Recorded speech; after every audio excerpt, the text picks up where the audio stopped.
లైఫ్లో ప్రతి మనిషి తన వారసత్వంగా ఉండాలని ప్రతి తండ్రి కోరుకుంటాడు, కొడుకు ఉండాలని. సో అలా సినిమా ఇండస్ట్రీలో మీ నాన్నగారు సక్సెస్ఫుల్ ప్రొడ్యూసరు. సో ఆయన వారసత్వంగా ప్రొడ్యూసర్ ప్రొఫెషన్ తీసుకోకుండా మీరు హీరో అవ్వాలని ఇంట్రెస్ట్, హీరో అయ్యారు. మొదటి సినిమాకి డెఫినెట్గా 100% సపోర్ట్ చేస్తారు, ఏ తండ్రి అయినా కంపల్సరీ చేయాల్సిందే కూడా. సో అలా తర్వాత అది ఫెయిల్యూర్ అయితే మళ్ళీ రెండో సినిమా, అలా ఫెయిల్యూర్ అయితే మూడో సినిమా, అట్లా కానీ మీరు ఆ అవకాశం మీ నాన్నగారికి ఇవ్వాల. మొదటి సినిమా మాత్రం అవకాశం ఇచ్చి వరుసగా 5 సినిమాలు కంటిన్యూ చేస్తూ స్టిల్ ఇంకా 2-3 సినిమాలు ఇంకా బయట సినిమాలు చేయడం.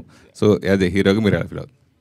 అది ఇట్ ఫీల్స్ గుడ్ అండి. అంటే మనని ఎప్పుడైతే నమ్మి ఒక ప్రొడ్యూసర్, ఒక డైరెక్టర్ మన దగ్గరికి వస్తున్నారో దానికి ఐఎమ్ ఆల్వేస్ ఎక్స్ట్రీమ్లీ హంబుల్డ్ అండి. అంటే వాళ్ళు ఎంతో ప్యాషన్తో ఆ కథను రాసుకుని ఉంటారు. అండ్ చాలామంది ఫస్ట్ టైం డైరెక్టర్స్ వాళ్ళ కథని ఫస్ట్ టైం స్క్రీన్ మీద చూద్దాం అనుకుంటున్నారు. అలాంటి ఒక కథకి, అలాంటి ఒక విజన్కి వాళ్ళకు ఉన్న అన్ని ఇయర్ స్ట్రగుల్తో చేసి రెడీ చేసుకున్న కథకి నన్ను అడుగుతున్నారంటే ఐఎమ్ ఆల్వేస్ ఎక్స్ట్రీమ్లీ హంబుల్డ్ అండి. అండ్ మా ప్రొడ్యూసర్స్ అందరికి కూడా ఐఎమ్ ఎక్స్ట్రీమ్లీ థ్యాంక్ఫుల్ నాకు అవకాశం ఇచ్చినందుకు.